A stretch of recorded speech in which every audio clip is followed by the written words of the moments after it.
Buenos días, bienvenidas y bienvenidas de Tal Foste al panel sobre pesos y contrapesos de los intereses políticos y económicos comprometidos en la consulta previa, libre e informada. El formato que vamos a seguir es de panel, así que consiste en un conjunto de preguntas, una pregunta específica que se realizará a los panelistas.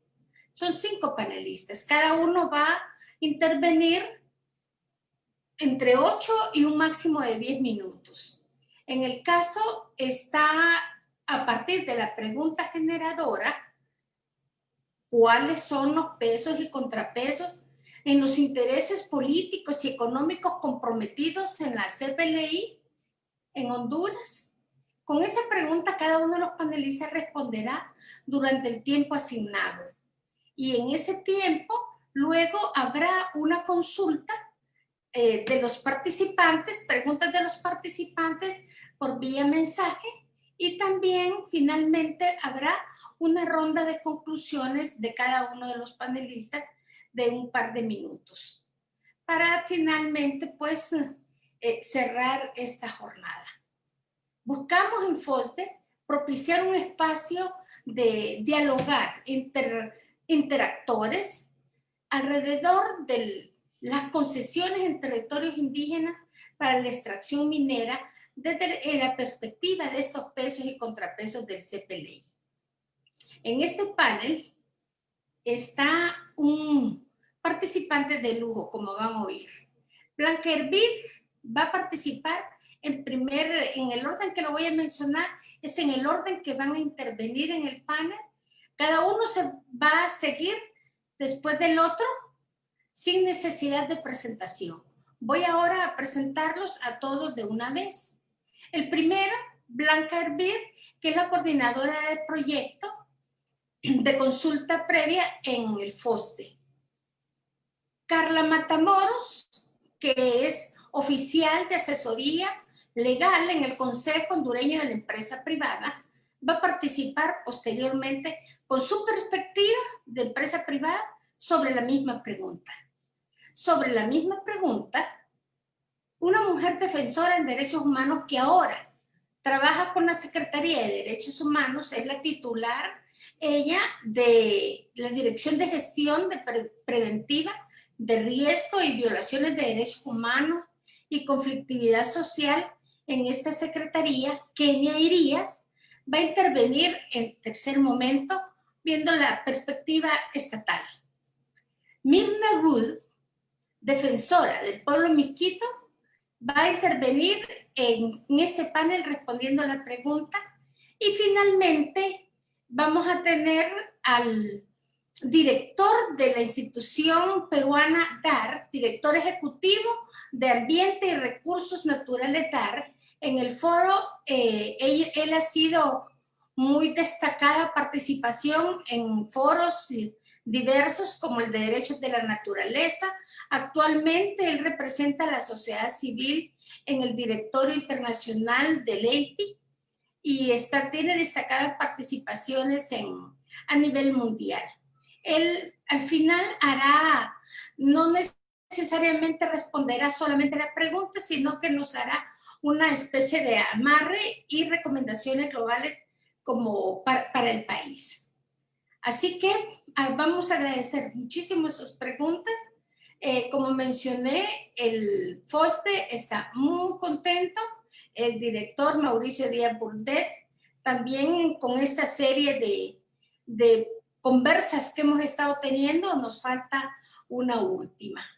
Así que sin más, recordemos entonces la pregunta, los pesos y los contrapesos de la consulta previa porque es anticipada a la aprobación de los proyectos de las inversiones. Informada porque se basa en información confiable, responde a preguntas claves de cómo, cuándo, quiénes, por qué, los beneficios, las ventajas, de manera de que haya completa claridad en la población sobre la inversión antes de que se inicie, porque debe ser previa, pero también debe ser libre en el sentido de que es precisa de que más allá de la información precisa y transparente, no hay absolutamente ninguna coacción o manipulación o soborno o canonjía para intervenir en la decisión de la población.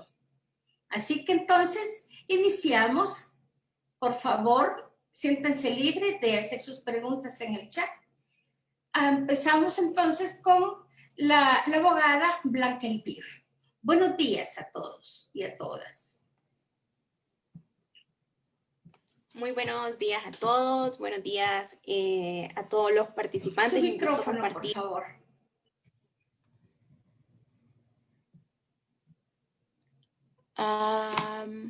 ¿Me escuchan? ¿Hola? ¿Hola? Yo lo escucho muy bien. Sí, yo también escucho bien. Perfecto. Bueno, como les comentaba, muy buenos días a todos. Es un gusto compartir No se le escucha, abogada. Encontré estos resultados. Me dicen los demás que se escucha bien. Quizás el encargado. Joel, por favor.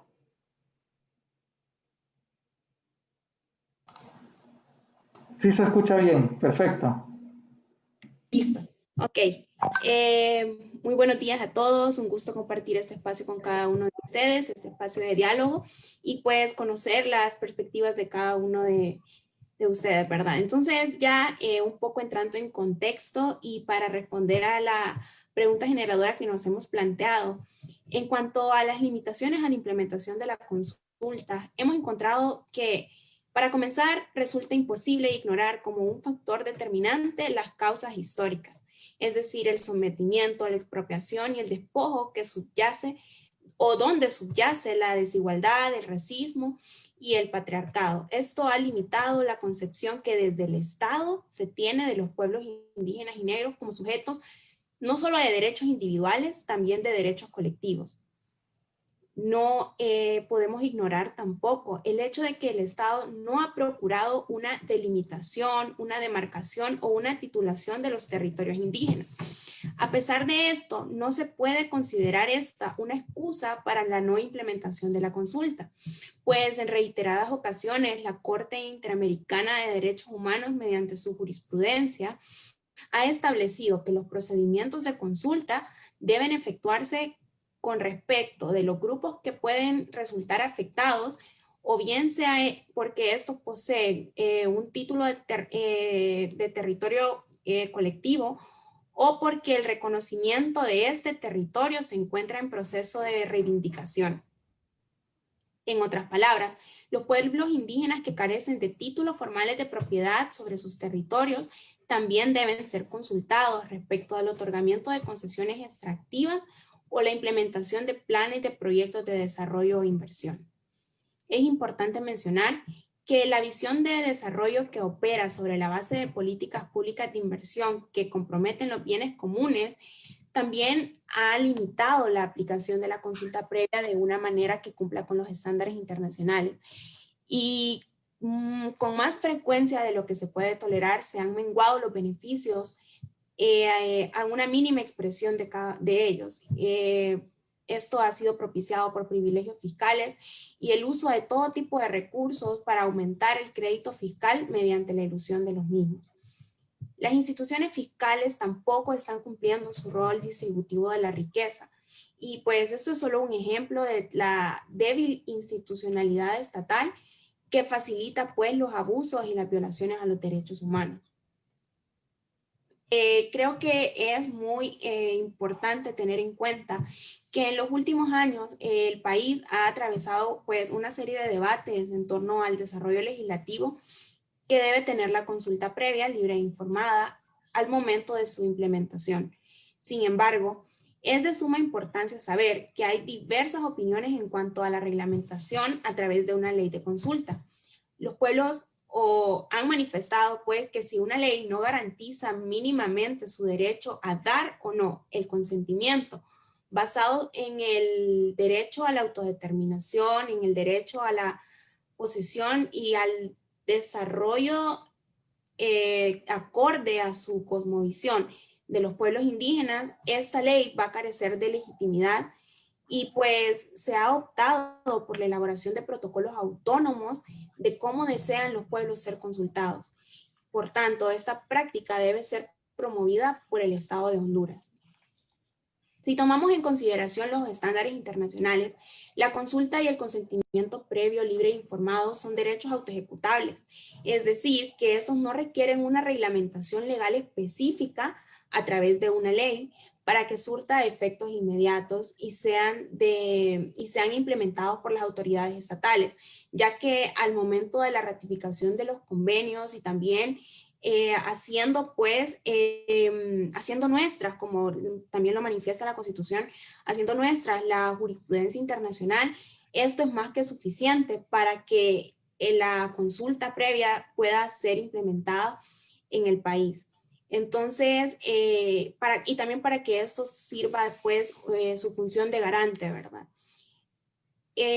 También es importante recordar o considerar que si no van aunados con políticas públicas de respeto a los pueblos indígenas, la implementación de una ley no cumpliría pues ninguna de su función.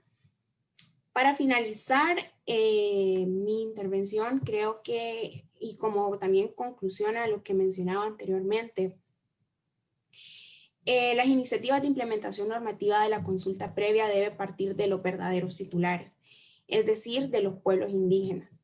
Una mera entrada en vigor del convenio por su ratificación es de obligatorio cumplimiento en todas las disposiciones establecidas, independientemente de la existencia o no, pues, de una ley.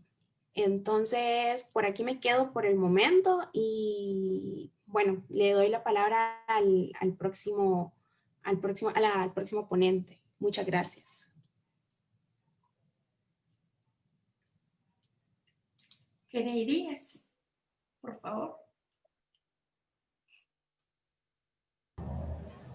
Sigo yo, Emma. Kenia. Sí. Bueno, Sí. buenos días. Realmente que es un gusto estar aquí compartiendo con ustedes, un honor. Le voy a pedir a Blanca que me pueda socializar, porque en el orden sería, yo tenía entendido que seguía Carlita Matamoros. Carlita Matamoros, sí, sí. Ok. Se cubrió. Okay. Está lista, Carla. Muchas gracias. Bueno, primeramente, buenos días. Un saludo a todas las personas que nos han sintonizado en este momento, que se encuentran conectados vía Zoom y vía Facebook. De igual manera, un especial saludo a don Mauricio Díaz Burdet, a la ingeniera Erika Molina, con quien en diferentes ocasiones pues hemos compartido espacios, instancias relacionadas pues no solo al tema de la consulta previa, sino a otros temas que tienen una relevancia importante para el desarrollo del país. Un especial saludo a mis compañeras panelistas, con quien hemos tenido ya la oportunidad de participar en reuniones estratégicas con todo el tema del plan de acción sobre empresas y derechos humanos, y pues bueno, para mí es un honor el poder compartir con ustedes este espacio y sobre todo representar al Consejo Hondureño de la Empresa Privada, pues para compartir un poco cuál es nuestra visión con este tema. Primeramente yo quisiera repasar un poco cuál es el marco jurídico que tenemos en relación a la consulta previa, ¿verdad? Es muy importante tener presente, y para las personas que nos están sintonizando y nos escuchan, que el sistema de las Naciones Unidas ha depositado en la Organización Internacional del Trabajo toda la capacidad técnica, el liderazgo técnico y el acompañamiento en relación con la implementación del convenio 169, ya que el convenio 69 surge precisamente en el seno de la casa tripartita, ¿verdad?, de las Naciones Unidas, en donde está representado empleadores, trabajadores y gobierno, en donde pues se busca generar precisamente ese consenso, ¿verdad?, entre los mandantes de la OIT en relación a los derechos de los pueblos indígenas y tribales dentro de los estados-nación en los que viven, y pues las responsabilidades que tienen los gobiernos de proteger estos derechos, ¿verdad? Por tanto, yo sí quisiera recalcar, ¿verdad?, que en el convenio 169, un convenio jurídicamente vinculante, está bajo la protección y liderazgo y la supervisión en su implementación por parte de la Organización Internacional del Trabajo como única agencia del sistema de Naciones Unidas. En relación ya al tema que hoy nos compete, ¿verdad? Es muy importante tener presente que el sector privado formal, a partir de la representación que tiene el Consejo Hondureño de la Empresa Privada, en diferentes ocasiones a lo largo de estos últimos años ha venido impulsando, ¿verdad? Muchas instancias de diálogo, muchas instancias de formación sobre la necesidad de contar con un marco regulatorio nacional que permita la aplicación del convenio 169. En el 2017 llevamos a cabo un foro que tenía como principal objetivo precisamente presentar esos temas importantes, ¿verdad? En relación al convenio 169, como era la conceptualización de las definiciones básicas del convenio, cuál es la perspectiva que tiene la OIT al respecto, ¿verdad? Panel de experiencias internacionales de expositores de varios países como Chile, Perú, ¿verdad? Que han tenido experiencias importantes al respecto.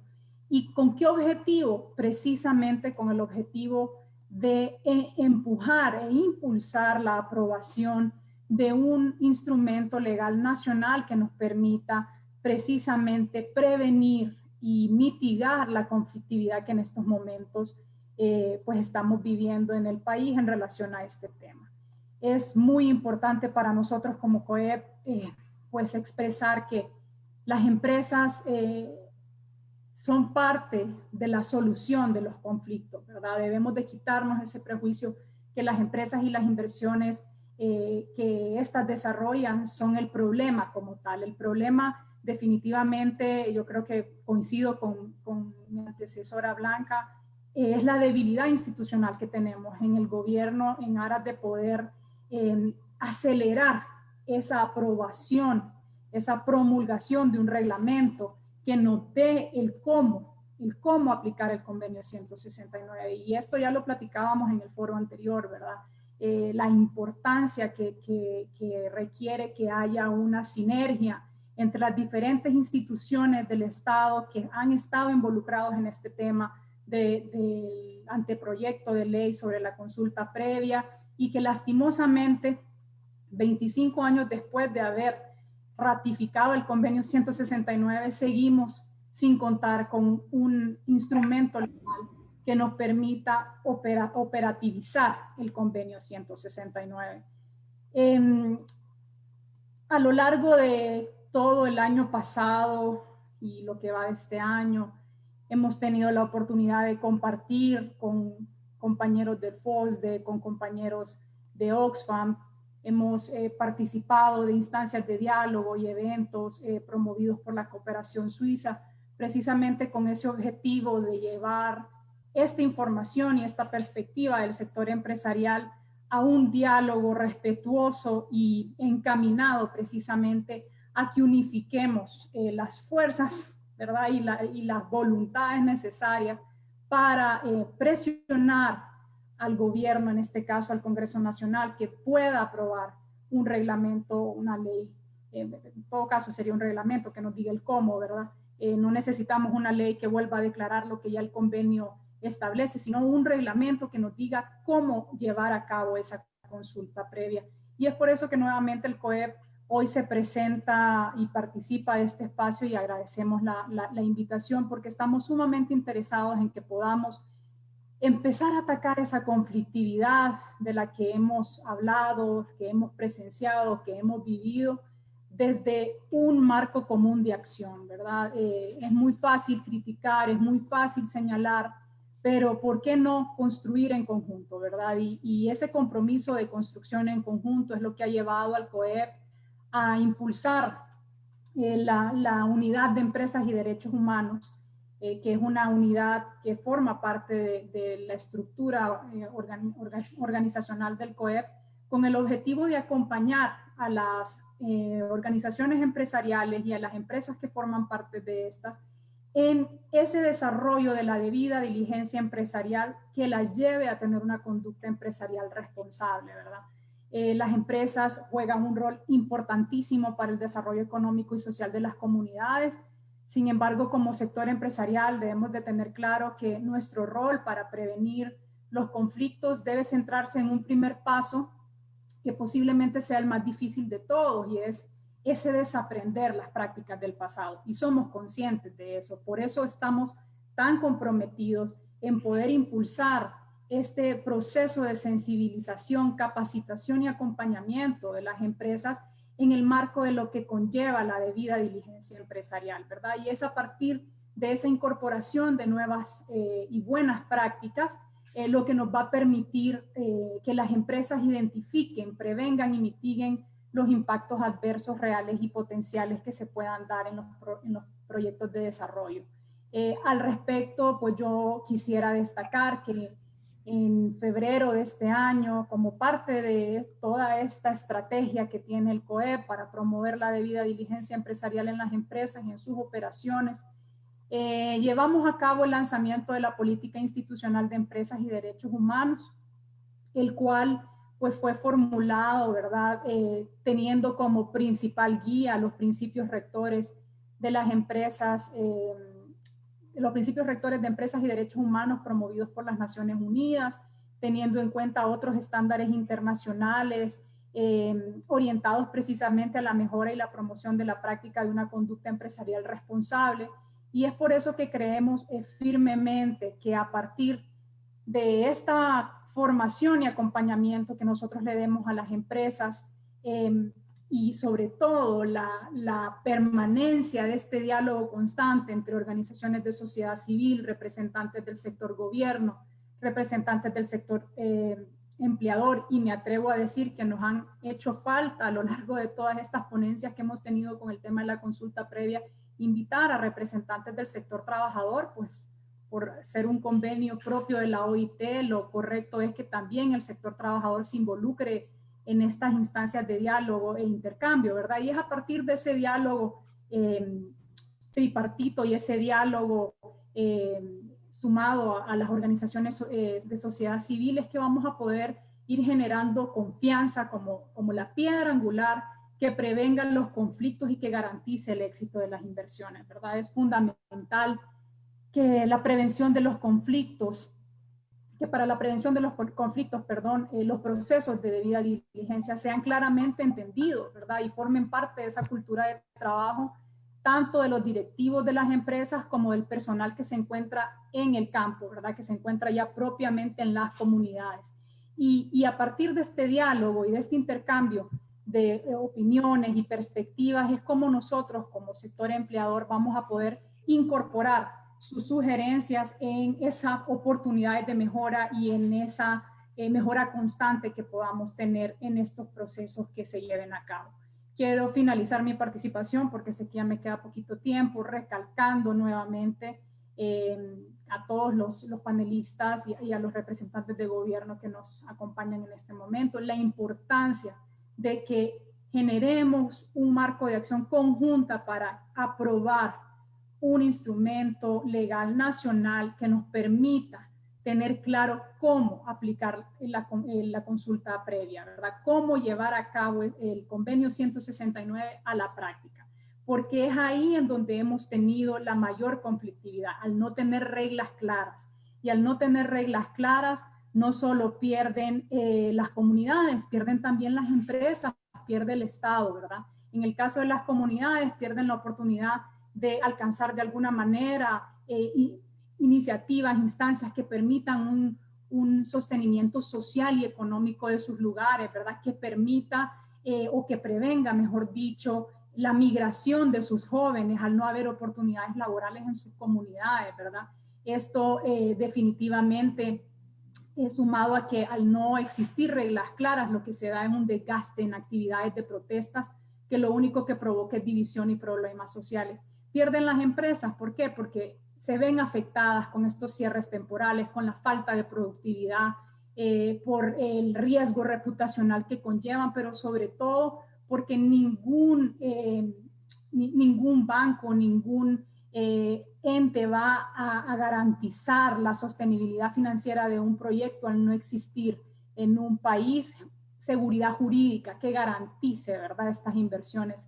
Pierde el Estado, ¿por qué? Porque pues le afecta no poder alcanzar y cumplir con sus políticas de desarrollo humano por medio de la generación de empleo, pero además al no poder operar la empresa, le afecta en su recaudación tributaria, ¿verdad? Y con ello, pues obviamente se limita el desarrollo y la inversión pública en servicios esenciales para el desarrollo, como es la salud, la educación, las inversiones en proyectos sociales, seguridad y entre otros. Y finalizo recordando de mi última ponencia que el convenio 169 no solo es temas relacionados a la inversión, porque es importante que contemos con un instrumento legal nacional, porque también la consulta previa regula temas importantes para las comunidades de pueblos indígenas que van relacionados a empleo, formación profesional, educación, seguridad social y salud, derecho consuetudinario, instituciones tradicionales, las lenguas, las creencias religiosas y la cooperación que puedan tener estas a través de las fronteras.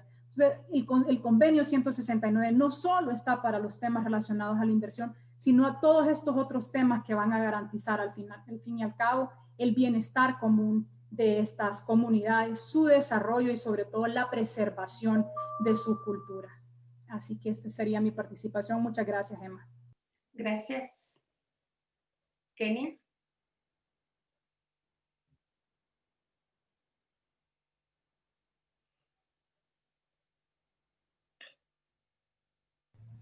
Bueno, buenos días. Hoy sí, me toca a mí. Realmente que me siento muy contenta que en este espacio estemos un grupo de mujeres compartiendo en este debate y sobre todo compartiendo un tema que es actual y que también forma parte de una lucha en este país. Así que gracias, fue un honor haber escuchado a Blanca y haber escuchado a Carla. Ahora me toca a mí, desde la dinámica de la conflictividad, desde el espacio institucional en el cual me desempeño, poderles compartir alguna perspectiva en relación a eso. Entonces, gracias, Blanca, por estarme apoyando con la presentación. Entonces, vamos a iniciar. Y no podemos desconocer. Si me ayuda, Blanca, por favor, para irme. Ok. No podemos desconocer que existen compromisos suscritos por el Estado de Honduras. O sea, hay compromisos asumidos por ese Estado y donde el tema de la consulta previa, libre e informada tiene que ser crucial frente al accionar de la política pública, ¿no? Entonces, ese tema y esa premisa de que tenemos compromisos suscritos en materia de derechos humanos tienen que de alguna manera o tienen que posibilitar una normativa interna que responda hacia esos compromisos. A pesar de que tengamos ausencias de reglamento, creo que debemos de ir avanzando en la medida de hacer efectivos esos compromisos, ¿no? Eso es una premisa que desde la institucionalidad que representamos, desde el Ejecutivo como tal, no podemos desconocer y por lo tanto tenemos que, además de reconocerlo, generar las condiciones para poder posibilitar su cumplimiento. Otro hecho muy importante, y me quiero referir al reconocimiento que el Estado de Honduras hace a la labor de las y los defensores de derechos humanos. Eso es parte de dar cumplimiento a esos compromisos, donde reconoce la labor de los defensores del ambiente y los conservadores de los recursos naturales, los defensores de la tierra. Ya hay un reconocimiento pleno del Estado en esa labor importante que hacen los defensores. Tanto es así que es a través de ese reconocimiento que contamos con un mecanismo de protección para las y los defensores de derechos humanos. Entonces se vuelve una oportunidad en vista de que el Estado asume ese reconocimiento, pero también genera condiciones para que las y los defensores de derechos humanos puedan hacer su labor en este país sin que tengan ninguna dificultad. Es un gran desafío, yo no lo voy a desconocer, pero no podemos dejar de manifestar que es un avance. El reconocimiento de la labor de los defensores del ambiente y de la tierra y por lo tanto el contar con un espacio donde ellos plantean sus demandas, donde ellos plantean sus reclamos. Eso es un avance, algo que no lo teníamos antes y donde el tema de la consulta previa, libre e informada realmente está en constante discusión, ¿no? Entonces, yo quisiera partir de ese hecho, porque ese reconocimiento debe transformar las relaciones que se llevan a cabo en relación a cualquier iniciativa que se promueva, ¿no? Entonces, la gran aspiración es que cada día el defensor pueda desarrollar su trabajo o su acción sin que se vea involucrado en una situación de amenaza. Entonces, el Estado avanza en relación a eso. Bueno, continuamos, Blanca. Ay, disculpe que la estoy ahí yo abusando. Otro tema bien importante, y nosotros que trabajamos en la conflictividad, que no podemos ver a la conflictividad como algo negativo. No, la conflictividad es parte de la dinámica individual y comunitaria y colectiva. Es un motor inevitable, pero que bien abordada, que posibilita la construcción y la generación de transformaciones sociales. Entonces, la conflictividad no es negativa. Si logramos que esas demandas, esos sentires y esos planteamientos se transformen en búsqueda de mejores condiciones de vida, eso realmente se vuelve una oportunidad. Y sobre todo, cómo el Estado vea la conflictividad generando acciones que conlleven no solamente a prevenirla, sino que a mitigar la vulneración de derechos humanos. Entonces, cuando el Estado previene los conflictos, claro que gana. Gana porque evita que se den situaciones, ¿verdad? Que al vulnerar derechos, pues sabemos muy bien que se dan otro tipo de escenario. Entonces, en el marco de eso, y como estamos hablando de pesos y contrapesos, a pesar que nosotros sabemos que la conflictividad en nuestro país es una dinámica permanente, hay algunos esfuerzos que el Estado está haciendo para fortalecer la capacidad institucional, no solamente de prevenir, sino que de atender el conflicto y sobre todo de hacer un abordaje de la conflictividad desde la lógica de los derechos humanos. Entonces, ahora mismo contamos con mesas de prevención de conflictos sociales en instituciones emblemáticas que tienen una relación en relación a estos temas. La Secretaría del Ambiente, hay un esfuerzo también con la Secretaría de Energía, hay un esfuerzo con IGIOMIN, con ICF. ¿Y cuál es la intención de eso? Que a pesar de que tengamos esa dificultad frente al tema de la dinámica de la conflictividad, podamos generar herramientas para hacer un abordaje. Ojo, sin olvidar que nosotros somos Estado garante, que nosotros tenemos que desde esa institucionalidad promover acciones que vayan encaminadas a mitigar y evitar la vulneración de derechos humanos. Yo creo que eso nosotros no lo podemos desconocer. Y además que en este interactuar con otros actores, con la empresa privada, con la comunidad, ¿verdad? Reconocer los espacios y las responsabilidades, pero sobre todo como Estado garante, saber que nuestro rol es velar porque realmente se respeten no solamente los compromisos suscritos, sino que se evite en la medida de lo posible la vulneración de los derechos humanos, ¿no? Y es así que creo que es la otra. Cuando la dinámica de la conflictividad, yo traté de recuperar algunos datos que nosotros tenemos. Existe una tendencia desde 2012 que el 51% de los conflictos tienen que ver con conflictos socioeconómicos y algunos conflictos sociopolíticos que tienen que ver con el ejercicio de la ciudadanía y todo eso. Entonces, el saber que Honduras se mueve en una dinámica de conflictividad donde el tema socioeconómico, donde las iniciativas de proyectos socioambientales están en debate permanente, nos obliga a atender no solamente las demandas planteadas, sino que ver la intencionalidad que tiene la consulta, o sea, el espíritu de libre, informada, previa. Eso tiene una intencionalidad que debe de ser parte de las políticas públicas que impulsa las diversas instancias, ¿no? Entonces creo que ahí tenemos un gran desafío, y quiero unirme a lo que decía Carla, todo el esfuerzo que se está haciendo en torno a los principios rectores. Uno de los grandes retos que tenemos es cómo los principios rectores de empresas y derechos humanos se vuelven vinculantes. Y cuando digo vinculante, que realmente trasciendan la institucionalidad, que realmente transformen las relaciones que hasta este momento se han estado dando entre las iniciativas que se promueven y la concertación, y más allá de la concertación, realmente el consentimiento de las comunidades y de los territorios frente a las iniciativas que se promuevan. No voy a desconocer que existen serias dificultades de desconfianza en doble vía, pero que realmente, a pesar de eso, y yo siempre he dicho, en conflictividad tenemos que estar dispuestos a reconocer que también algunas cosas se pueden ir transformando. El otro tema es el reconocimiento que el Estado mismo hace sobre la protesta social, que es hasta constitucional. O sea, el derecho que tienen las personas a poderse pronunciar, pero sobre todo en el marco de un clima pacífico y de respeto, vuelvo a repetir, en doble vía. Porque el tema de la seguridad jurídica también es un tema crucial en estas relaciones que establecemos, ¿no? Pero también el tema de la generación de confianza, eso es vital. Los puentes de confianza que nosotros tenemos que ir desarrollando para promover y ver la conflictividad con un accionar de transformar las relaciones.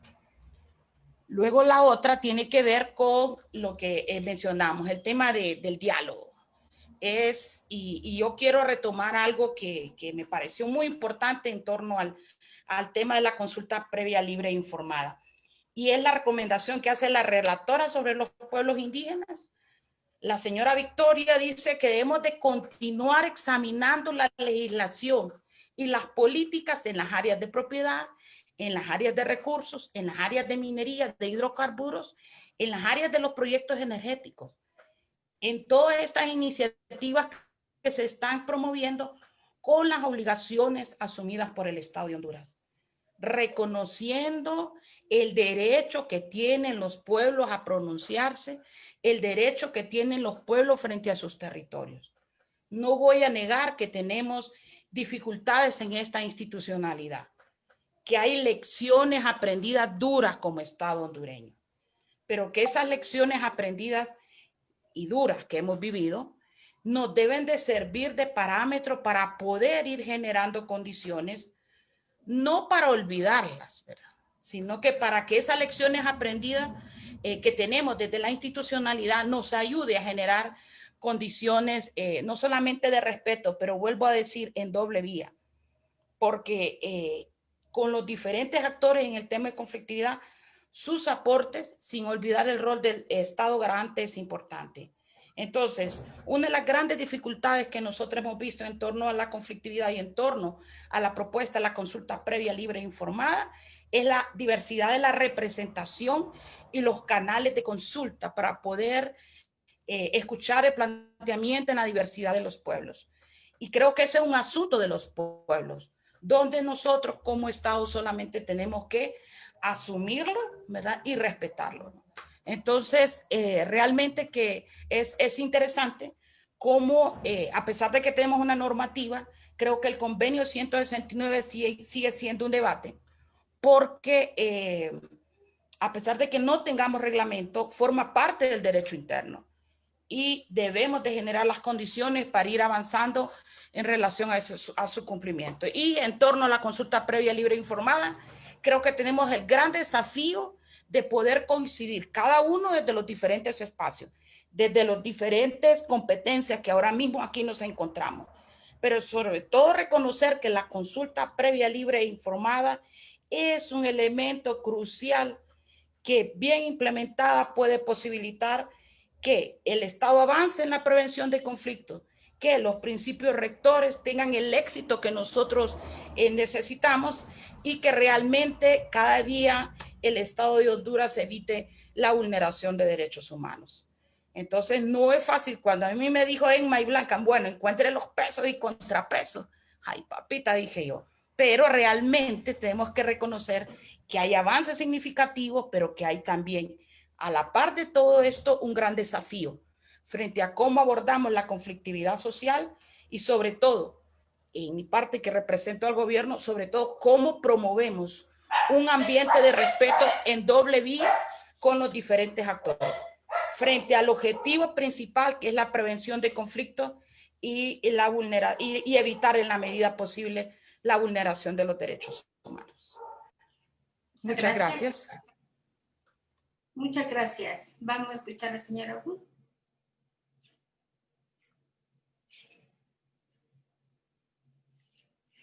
¿Lista, señora Wood?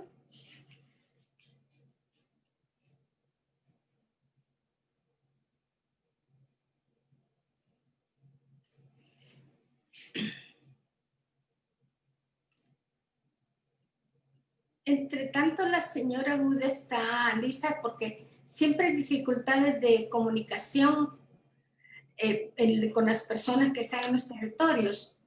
Teníamos un invitado adicional con Martín de la organización Milpa.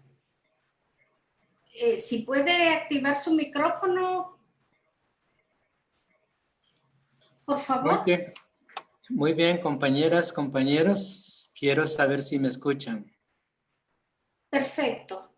Se escucha bien. Muy bien, buenos días a todos y todas. Yo soy Martín Gómez Vázquez, soy Lenca.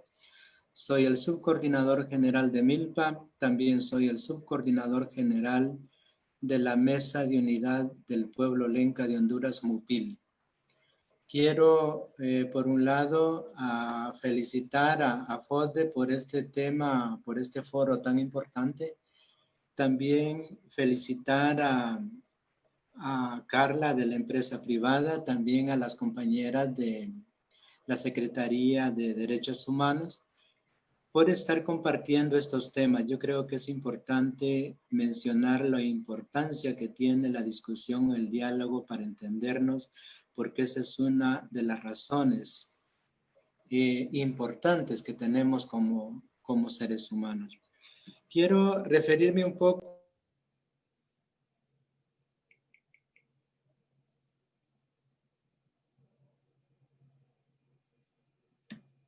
Se interrumpió.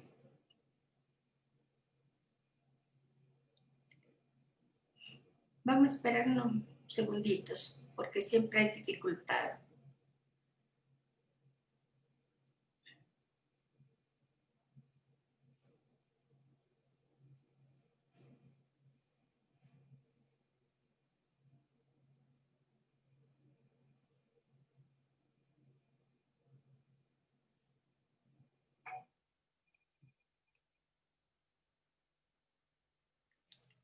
¿Aló?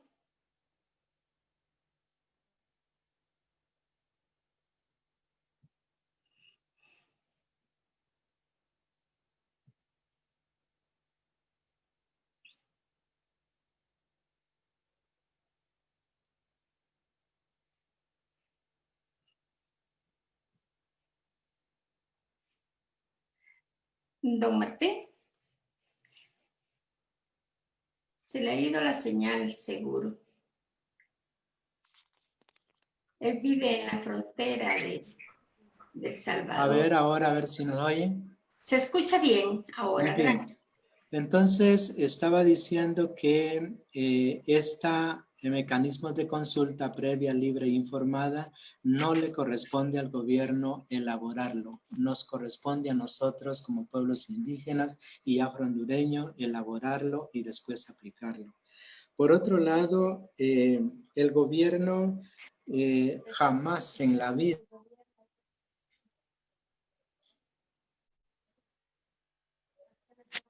Ya que ahorita hemos tenido veriqueo aquí en la zona acá y acá, y no, ahí no. Él está con Felipe Benítez, que también es el coordinador de Milpa. Entonces le dieron. Ha habido voluntad de poder hacer efectivo esos derechos del convenio. Ahora, con relación a quién tiene la culpa para no tener una ley o un reglamento o un protocolo, eso no nos corresponde. El pueblo hondureño sabemos que el convenio 169 fue aprobado por el gobierno, firmado y ratificado. Entonces, que no hayan querido cumplir con lo que dice el convenio 169 es otra cosa. Pero sí estamos de acuerdo en que nosotros tenemos que trabajar para hacerlo efectivo. Por otro lado, quiero decirle, las muestras que nos indican en el país, como en el caso de Guapinol, en el caso de Azacualpa, en el caso de La Paz, en el caso de los compañeros garífonas, en el caso de los demás Vida en el sur, nos dan una muestra de la falta de gobernabilidad de parte del gobierno, de la parte de la aplicación de la justicia en derechos humanos y de la parte de una verdadera aplicación, como lo menciona la empresa privada. Con esto queremos decir que así como el gobierno jamás ha querido o ha tenido voluntad de llevar un desarrollo a los pueblos, la empresa privada es hasta ahora que está apareciendo diciendo que quiere llevar desarrollo y progreso a las comunidades y específicamente a los pueblos. Muchas gracias. Muchas gracias, Martín. Bien, no sabemos qué sucedería con la señora Gut porque ella estaba incorporada, pero sin duda este asunto de la señal en la mosquitia ya está allá. Quizás hubo fallas. Muchas gracias. Vamos a terminar en la ronda con el señor Gamboa.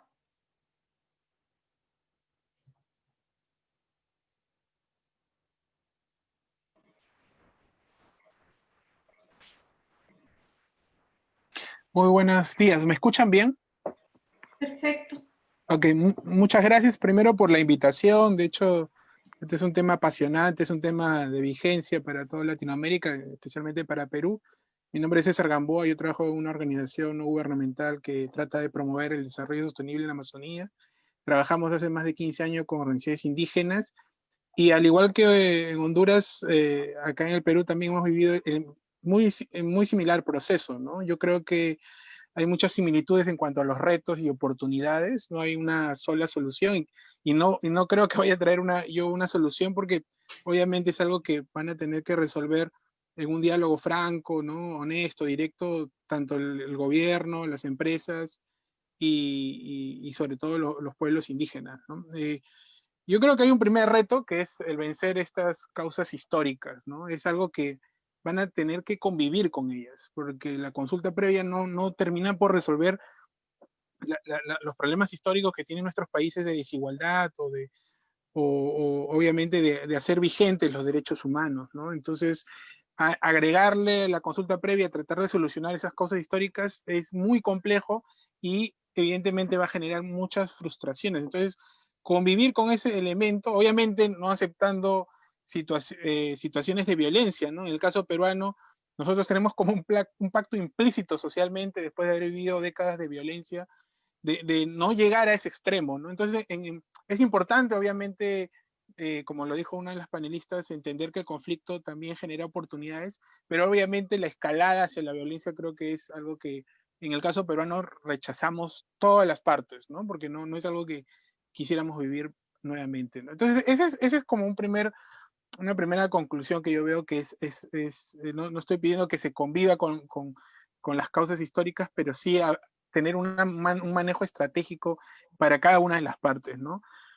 Lo segundo es que en el Perú, igual que en Honduras, entró en vigencia para el Perú en el año 95 el convenio 169 y después de una serie de demandas sociales, históricas y políticas de los pueblos indígenas, sobre todo amazónicos, se logró que hubiera una ley de consulta el 2011 y un reglamento el 2012, ¿no?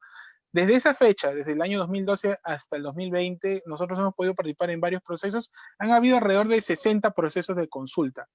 ¿Eso quiere decir que entre el 95 y el 2011 no hubiera un proceso de consulta? No, sí hubieron procesos de consulta. De hecho, el Estado, sobre todo en áreas protegidas, estuvo muy atento a desarrollar, porque obviamente era necesario la legitimidad para crear áreas protegidas muy cerca a las tierras sobre todo de comunidades amazónicas.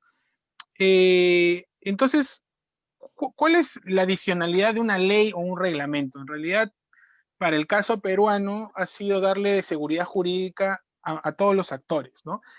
¿Eso quiere decir que es todo positivo? No, no es todo positivo. También hay elementos retadores o desafiantes para la implementación de la consulta previa, y yo podría señalarles algunos, ¿no? Entonces, si bien es cierto, la seguridad jurídica le da claridad a cada actor saber, sobre todo a los pueblos indígenas, cuándo se va a desarrollar la consulta previa.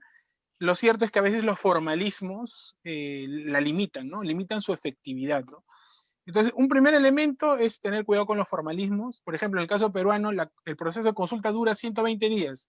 Y si me preguntan a mí, de esos 58 casos, ¿alguno ha respetado esos 120 días? Ninguno. Entonces, formalmente, el propio Estado, en el proceso de consulta previa, vulnera lo establecido en su propio marco legal, ¿no? Entonces, lo más importante es lograr los acuerdos, no respetar la norma por per se, ¿no? El otro elemento es que no hay que olvidar que la consulta previa, creo que uno de los panelistas también lo señaló antes, es una institución laboral, viene del derecho laboral, viene justamente desde de las discusiones y diálogos entre empresas, trabajadores y gobiernos y estados, ¿no? Entonces, justamente la OIT es la institución internacional que detenta el convenio 69. Entonces, no hay que olvidarnos que la consulta también debe tener un componente jurídico. Perdón, un componente político, ¿no? La juridificación de la consulta previa a veces trae limitaciones. Entonces hay que reconocer y de repente, bajo la experiencia peruana, quizás establecer en cualquier otra experiencia futuro, que es importante el diálogo más, a veces decirlo así, informal, ¿no? Más político entre el Estado y obviamente los pueblos indígenas, ¿no? Para el caso del Perú, lo más retador ha sido, más que definir quién es el sujeto de consulta previa, es cuándo, ¿no? Porque eso ha traído una serie de limitaciones para implementar el derecho. Como le decía, han habido 58 casos, 13 sobre hidroeléctricas, 22 sobre concesiones mineras, 13 sobre hidrocarburos, 12 sobre áreas protegidas, 3 en transporte, 5 en marcos en proceso de leyes o reglamentos generales, como la ley forestal o su reglamento, la ley de cambio climático o su reglamento, ¿no? Entonces, acá yo creo que lo más importante va a significar cuándo, es decir, para decirle al funcionario público cuándo debe desarrollar la consulta previa. Y eso no quedó claro en la legislación peruana. Y por lo que yo veo en otros países, creo que tener esa claridad le da seguridad jurídica a todos los actores, que saber que la consulta es previa a alguna decisión del Estado, ¿no? Es decir, que la consulta previa puede llegar a influenciar la decisión final del Estado, ¿no? En cuanto a inversiones, como ha dicho el otro panelista, en cuanto a cualquier decisión del Estado que pueda afectar los derechos de los pueblos indígenas, ¿no? En el caso peruano, yo no recomendaría que se siga el modelo sectorializado, ¿no? Es decir, cada sector, Ministerio de Educación, Salud, tal, Energía y Minas, es el actor que propone el desarrollo de la consulta previa, sino que debería ser un sistema mucho más unificado, ¿no? Nosotros tenemos una institucionalidad que cumple la función de ente rector, y creo yo que el balance no ha sido muy efectivo en ese sentido, ¿no? Obviamente también creo yo que el mayor reto de todos, viendo, por ejemplo, el modelo colombiano es, pueden haber cientos, miles de consultas, porque alguien también lo mencionó, la consulta no está en función al territorio, sino está en función al sujeto de derecho, que es el pueblo indígena, la comunidad identificada como tal. Entonces, la consulta se va a realizar dentro de las comunidades o fuera de ellas. Entonces, podrían haber cientos de consultas en función a cualquier medida administrativa o legislativa que afecte los derechos de estos pueblos. Entonces, debemos encontrar de manera innovadora un mecanismo que pueda suplir ello. En el caso peruano, hace 15 años hubo la intención de crear una institucionalidad a través de un consejo paritario entre pueblos indígenas y Estado, para resolver de manera previa, desde el planeamiento de muchas decisiones, no solamente de inversión, sino en general, cuáles podrían ser estas decisiones que afecten a los indígenas y encontrar una salida que vaya más allá de la consulta previa, sino de la participación indígena en las estructuras del Estado. Obviamente eso es muy desafiante, es retador, no necesariamente todos los estados se van a adecuar a esta solución. En el caso peruano se frustró, pero creo que es mejor llegar a etapas previas de toma de decisiones que plantear consultas previas para todas las decisiones estatales que creemos puedan afectar a los indígenas, ¿no? Por lo menos lo menciono por el grado de efectividad. Yo creo que ya terminando, la consulta previa es un instrumento más dentro de la agenda de la sociedad civil, especialmente de los pueblos indígenas. No es la única, ¿no? Hay mecanismos de participación indígena, también se ha mencionado los procesos de diálogo relacionados a los planes de acción de empresas y derechos humanos. Está también el EITI, está el plan de gobierno abierto. Yo creo que lo más importante para la sociedad civil en general y sobre todo para los pueblos indígenas es tener obviamente la capacidad de participar en todos estos procesos para hacer llegar su voz y establecer un diálogo con los distintos actores. Entonces, si la pregunta al final fuera, una ley, un reglamento es un objetivo en ese proceso, yo creo que probablemente sí, pero no es suficiente, ¿no? Creo que acá se ha mencionado mucho el diálogo franco, honesto, la buena fe que hay en la disposición, y creo que debe partir desde ese nivel para poder llegar a ciertos consensos. En el caso peruano fue un diálogo entre el Estado, directamente con las organizaciones indígenas que representaban a las comunidades, y hubieron cosas positivas y hubieron cosas negativas. Entonces, no voy a decir que esa es la solución, pero creo que es el mejor camino que tenemos hoy por hoy en nuestras manos. Bueno, muchas gracias por la invitación y quedo a sus órdenes. Muchas gracias, muchas gracias. Hay varias preguntas y comentarios del público que nos ve en Facebook y también aquí en esta línea de Zoom. Entre las preguntas que están, algunas dirigidas a representante estatal, al representante de la empresa privada y otras en general. Si las anotan para dar una sola respuesta a todas, y al final de esta ronda, si logra conectarse la señora Gu, sería excelente escucharla brevemente porque ya está agotado el tiempo. Existe, hacen comentarios, negligencia administrativa por parte de las autoridades gubernamentales y los entes de justicia cuando se requiere atender asuntos relativos a organizaciones y pueblos indígenas. El desarrollo no se puede tener a costa de la destrucción de la naturaleza, comenta uno de los oyentes. Otro es que la defensa de los derechos humanos ambientales en Honduras muchas veces terminan en persecución, cárcel o muerte de los defensores. Pero no perdemos las esperanzas, dice este oyente, que algún día veremos la justicia de Dios.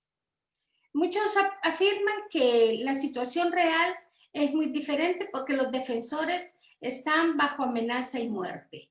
A la Secretaría de Derechos Humanos preguntan qué saben sobre la situación de los luchadores de la lucha y de los luchadores de Guapinol que han sido criminalizados para defender el derecho al agua y que están presos desde hace más de un año. Pregunta para el representante de la Secretaría de Derechos Humanos. A la empresa privada le preguntan ¿cómo puede lograr un acuerdo entre el derecho de los pueblos y comunidades indígenas y un medio ambiente sano y sin contaminación?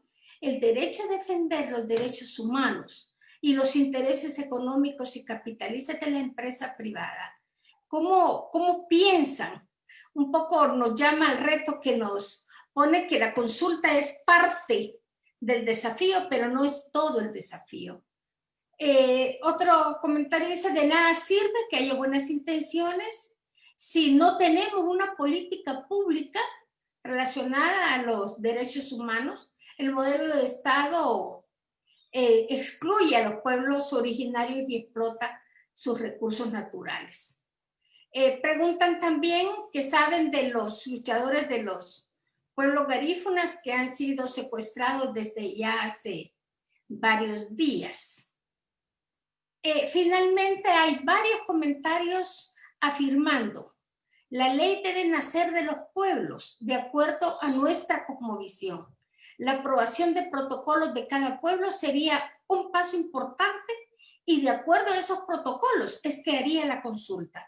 Aprovecho para comentar que no obstante que hemos estado frecuentemente encontrándonos diferentes actores como organización, como FOSDE, con la empresa privada, con el sector estatal, en diferentes estados, en diferentes espacios, alrededor de la debida diligencia, promoviendo la preparación, la prevención del daño antes de tomar cualquier decisión.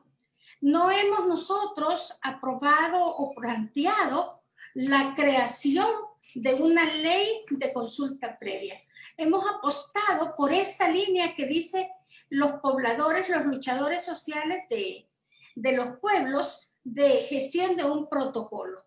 Una ley que regule una autorregulación desde los pueblos en función de eso, con los protocolos, y a partir de eso entonces hacer la consulta.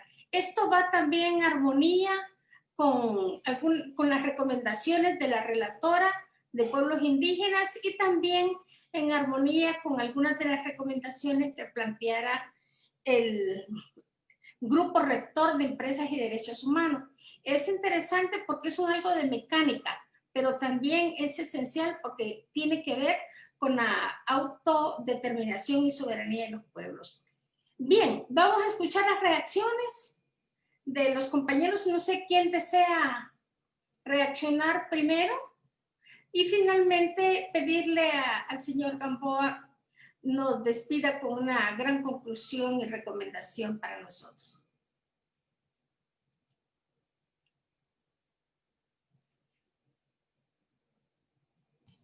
Ya tenemos presente a la señora Wood, si quiere ella hacer su intervención. Por favor. Señora Wood.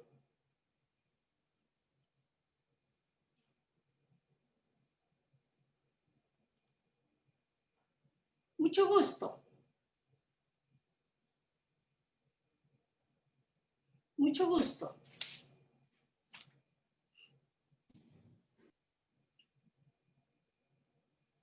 No se activa el sonido. No sé. Sí, está como estático. Uh-huh. Qué pena. Nos hubiera gustado realmente saber su pensamiento, pero va a haber otra oportunidad porque en el próximo lunes tendremos un debate especial, un análisis especial sobre a dónde está el debate de la ley de consulta previa en Honduras. Bien, pues, las respuestas de ustedes, por favor. ¿Quién quisiera comentar? No sé si del COEP o... Si gusta, yo empiezo. Muchas gracias. Bien, en relación a los temas que mencionan del medio ambiente, es importante pues, comentarles que el COEP no solo ha venido promoviendo la debida diligencia empresarial que persigue precisamente esa conducta empresarial responsable en atención a los derechos humanos en general, sino que también hemos sido promotores de lo que es el Pacto Global.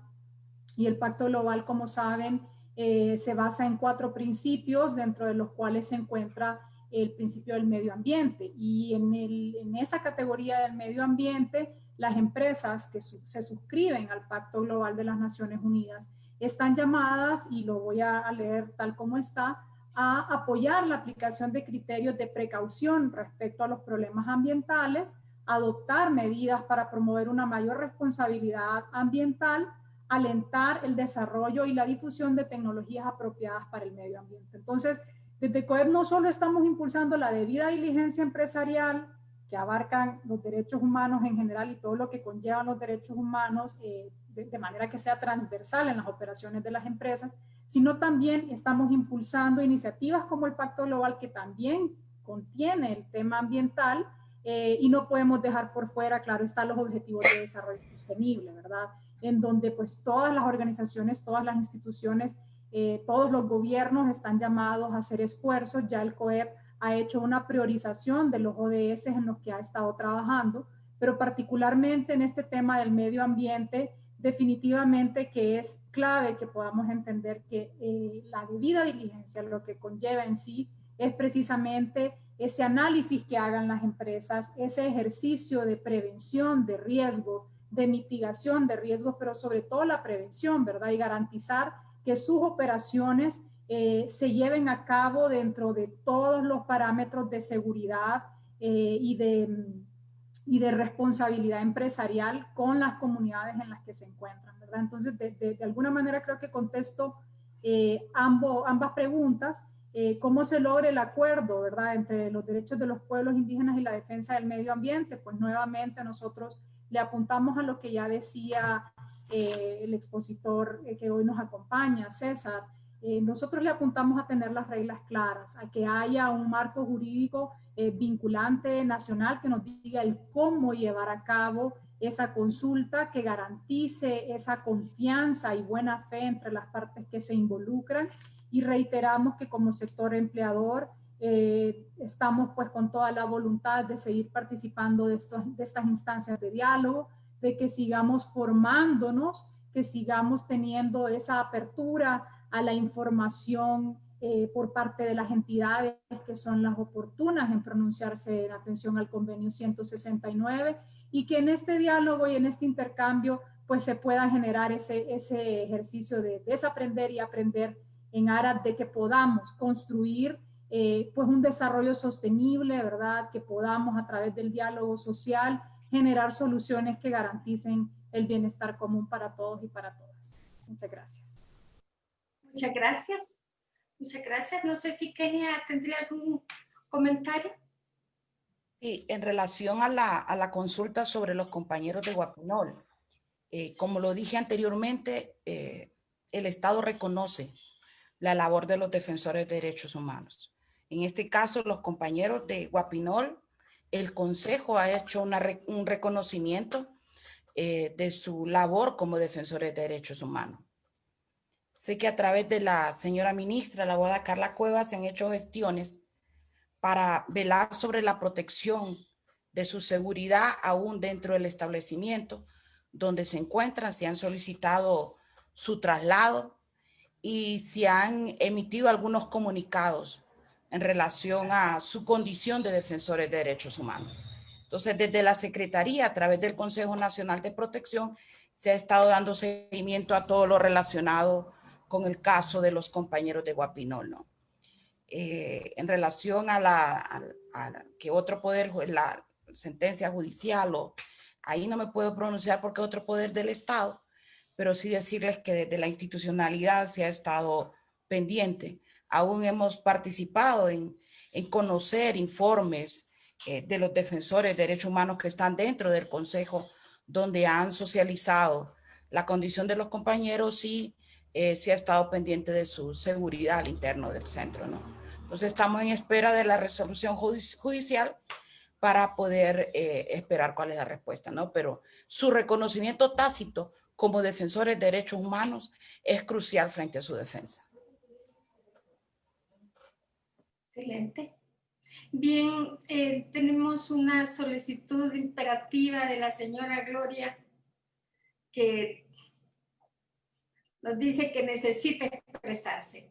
Muchas gracias, Kenia. Vamos a escucharla antesito de César. Brevemente, doña Gloria, por favor.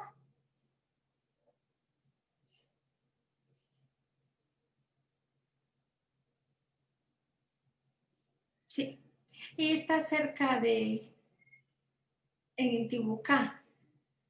Sí, es un gran problema la comunicación. Bien, lo siento mucho. Vamos a finalizar entonces. Agradecemos ya antes del señor César toda su mantenerse acá en este tiempo de este foro, de este panel con todos ustedes. Muchas gracias. Y vamos a escuchar a César Gamboa.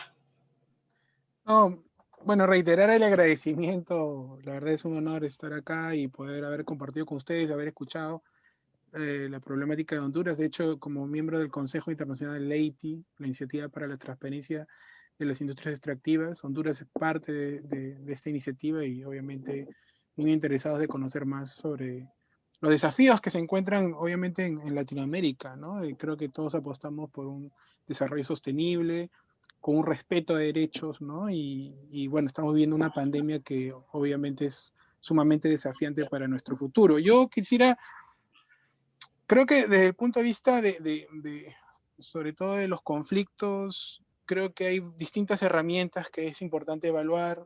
He tenido conversaciones con algunos de algunas organizaciones de sociedad civil de Honduras y creo que el tema de la protección del espacio cívico, de los derechos humanos es algo fundamental.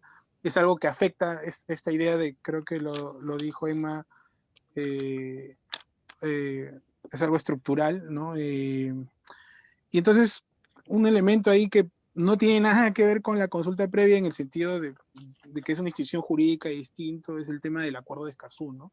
Que en su artículo 9 recoge la necesidad de los defensores, la necesidad de proteger a los defensores ambientales. Creo que si estamos hablando de cosas estructurales, ahí hay otra herramienta más que solucionar y que obviamente posibilite que la consulta previa sea un derecho que sea posible de ejecutar, de ejercer para los pueblos indígenas, ¿no?